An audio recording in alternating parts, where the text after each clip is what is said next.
राष्ट्रपति को इतना अधिकार किसने दे दिया? सुप्रीम कोर्ट हो, राष्ट्रपति से ये अधिकार ही छीन लिया। पावर दो जगह डिस्ट्रीब्यूट नहीं दिखना चाहिए। द्रौपदी मुर्मू जी कौन इलेक्ट किया है? बीजेपी। सपोज 24 के चुनाव में कोई और आता, इसलिए शक्ति का एकदम फिक्स पैरामीटर होना चाहिए, वरना तीन चीजें राष्ट्रपति के पास है। कितनी चीजें हैं? तीन तरह का। अब उसमें वो क्या करना चाहेंगे?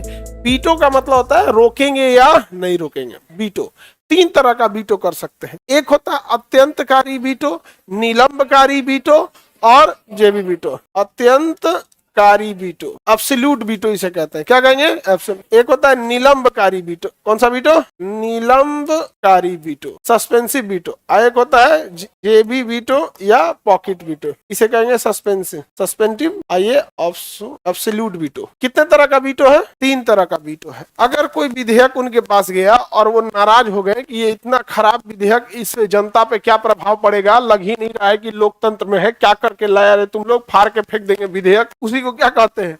अत्यंतकारी वीटो। मतलब हम पास ही नहीं करेंगे, ये हम पास ही नहीं करेंगे इस विधेयक को, हम रद्द कर देते हैं इस विधेयक को कि लोकसभा और राज्यसभा ने जो डिसीजन लिया है वो गलत है। तो इसे क्या कहेंगे? अत्यंतकारी वीटो। अत्यंतकारी वीटो ये बहुत पावरफुल चीज है, बट एक्चुअल में देखिएगा तो अत्यंतकारी वीटो रहना नहीं चाहिए संविधान में। रीजन समझिए, राष्ट्रपति को हमने चुना है, तो फिर राष्ट्रपति को इतना अधिकार किसने दे दिया कि हमारे द्वारा चुने गए सांसदों के विधेयक को रद्द कर दे? सुप्रीम कोर्ट हो। नहीं समझे भाई? अगर विधेयक एकदम खराब है, सुप्रीम कोर्ट में चैलेंज होगा, सुप्रीम कोर्ट में कहा जाएगा कि इस विधेयक में ये कमियां है, सुप्रीम कोर्ट रद्द कर देगा। पता चला कि इतने मेहनत से लोकसभा में पास हुआ, राज्यसभा में पास हुआ, यही पहाड़ी पे बैठ के राष्ट्रपति धाए दे रद्द कर दे विधेयक को, क्या हो? ठीक नहीं है। तो इसलिए संविधान संशोधन करके राष्ट्रपति से यह अधिकार ही छीन लिया गया। अब राष्ट्रपति किसी विधेयक को रद्द नहीं कर सकते। बताओ, किसी विधेयक को राष्ट्रपति रद्द कर सकते हैं? किसी भी विधेयक को अब राष्ट्रपति रद्द कर सकते हैं। अर्थात उनसे कौन सा वीटो छीन लिया गया? अत्यंतकारी वीटो छीन लिया गया। बताओ, अच्छा किया या खराब? भाई पावर दो जगह डिस्ट्रीब्यूट नहीं दिखना चाहिए, ये भी कर रहे हैं वो भी कर रहे हैं यहाँ पे। तो राष्ट्रपति अब कभी भी किसी को विधेयक को अत्यंतकारी वीटो नहीं लगा सकते। दूसरा देखो, निलंबकारी वीटो। कौन सा वीटो? निलंबकारी वीटो। निलंबकारी वीटो तो आज भी है। अगर राष्ट्रपति को किसी विधेयक में कोई कमी लग रही है तो राष्ट्रपति कहता है कि आप इस विधेयक को संसद दोबारा अपने पास ले जाओ और इसमें कोई सुधार करो, इन बिंदुओं पर दोबारा देखो, कुछ सुधार करो और उस सुधार करने के बाद दोबारा मेरे पास भेजो। तो राष्ट्रपति को लौटाने का अधिकार केवल एक बार है, यानी राष्ट्रपति के पुनर्विचार की शक्ति को ही हम निलंबकारी शक्ति कहते हैं। बट इस निलंबकारी शक्ति की प्रॉब्लम समझिए, कितनी बार निलंब यानी सस्पेंड कर सकता है? एक बार। और एक बार सस्पेंड करके जब संसद को भेजेगा ना, तो वो संसद की शक्ति अब आ जाएगी कि उस संशोधन या उस सुझाव को संसद मानता है या फिर हूबहू वैसे ही पास करके भेज देता है कि ढेर होशियार बन रहे हैं, तब उसको पास करना पड़ेगा। यानी अगर एक बार पुनर्विचार करने के लिए ही राष्ट्रपति लौटा सकते हैं दोबारा, तो बताइए पुनर्विचार के लिए कितनी बार लौटा सकते हैं? और दोबारा अगर एग्जैक्ट वैसे ही आ गया तो तब मजबूरी बन जाएगी पास करना है।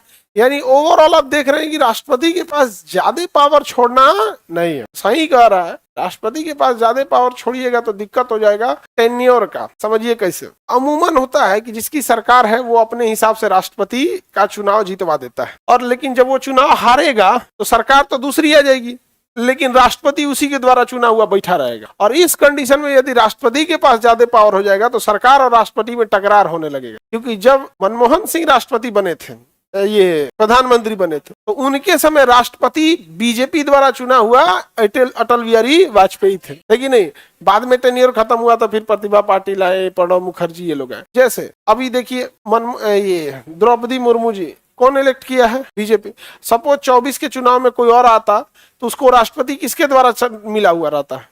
बीजेपी द्वारा। इसलिए ना दोनों का टेन्योर अलग अलग है, इसका कार्यकाल अलग है, उसका कार्यकाल अलग है। इसलिए शक्ति का एकदम फिक्स पैरामीटर होना चाहिए, वरना मिसयूज करने लगे। नहीं समझे? तो ये निलंबकारी वीटो समझ में आ गया। अब पॉकेट वीटो तो पढ़ाई दिए हैं। राष्ट्रपति जब किसी संसद द्वारा विधेयक पास होके जाता है तो उसमें साइन नहीं करता है और ना ही लौटाता है। अगर लौटा दे तो क्या हो जाएगा? और जानता है कि जहां लौटाएंगे तो फंस जाएंगे, क्योंकि एक ही बार लौटा सकता है, दोबारा में मजबूरी बन जाएगी, साइन करना ही करना है आपको। इसलिए कहता है ना ना ना, लौटाइबे नहीं करेंगे, असाइने नहीं करेंगे। संविधान में यहाँ एक गड़बड़ लिखा है, उसने राष्ट्रपति के लिए कोई सीमा बांधा ही नहीं है कि 6 महीना में आपको साइन करना है या 6 साल में या 600 साल में। कहेगा कि जब टाइम में बाउंडेशन नहीं है तो हम काहे लिए साइन करेंगे, जाओ, नहीं समझे, छोड़ देंगे। अभी वो विधेयक लौटाएगा तब ना फिर से आप करिएगा उस विधेयक को, कुछ नहीं कर सकती है। अब जैसे कोई विधेयक राष्ट्रपति के पास पेंडिंग है तो आप उसे कैसे लौटा सकती हैं, आप उस एग्जैक्ट दूसरा विधेयक कैसे ला सकती हैं। रूल है कि जब तक कोई विधेयक या तो पास हो जाने दीजिए या तो रद्द हो जाने दीजिए, बीच पेंडिंग में आप कैसे कर सकती हैं। नहीं, उनसे कौन क्वेश्चन पूछेगा राष्ट्रपति से, उनसे कोई क्वेश्चन नहीं पूछने वाला। राष्ट्रपति बहुत पावरफुल चीज होता है ना। आगे बढ़े, यानी जेल सिंह ने डाक संशोधन विधेयक पर किसका प्रयोग कर दिया था।